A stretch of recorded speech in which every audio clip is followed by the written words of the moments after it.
La formation du biofilm. La formation du biofilm débute par l'adhésion de bactéries pionnières à Gram positif sur la pellicule acquise des dents. L'adhésion se fait d'abord par des forces de Van der Waals et des forces électrostatiques et est donc réversible.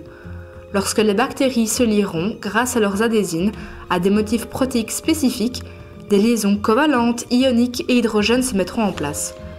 L'adhésion sera alors irréversible. Ensuite, ces bactéries pionnières prolifèrent pour former une microcolonie et commencer la synthèse d'une matrice extracellulaire polysaccharidique donnant la cohésion au biofilm ainsi que des réserves énergétiques. La base pour le développement et la maturation du biofilm sera établie.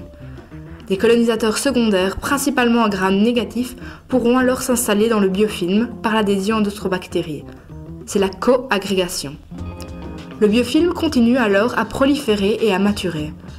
La matrice extracellulaire de protection formant 30% de la masse du biofilm s'organise.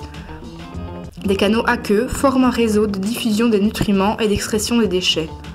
Ces nutriments sont des polysaccharides de la matrice, des oligoéléments, des protéines d'origine buccale, mais aussi des déchets métaboliques pouvant être réutilisés par certaines bactéries. Il y a donc une synergie qui s'installe entre les bactéries. La mise en commun d'enzymes permet de transformer de nouveaux substrats. Une bactérie résistante aux agents antimicrobiens pourra protéger les bactéries environnantes, soit par la production d'enzymes, soit par des transferts horizontaux de gènes. La matrice s'épaissit, devient de moins en moins perméable et améliore donc la résistance du biofilm aux agents antimicrobiens. L'oxygène présent est utilisé, son absence favorise le développement d'espèces anaérobies plus virulentes. Le biofilm devient un lieu de remaniement constant.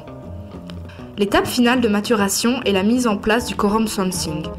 Les bactéries communiquent par des signaux chimiques qui permettent des réponses adaptatives synchrones de tout le biofilm, suite à une modification de l'environnement par exemple. La population bactérienne agit alors comme un grand ensemble, capable de réguler son environnement protecteur, son développement, sa sporulation, la mise en place de facteurs de virulence et donc sa survie. Lorsque le biofilm atteint une masse critique, des bactéries ou microcolonies peuvent s'en détacher pour aller coloniser d'autres surfaces. Certaines bactéries, comme le Streptococcus mutans, savent aussi se détacher elles-mêmes du biofilm lorsque l'environnement devient défavorable pour aller coloniser un milieu plus adéquat.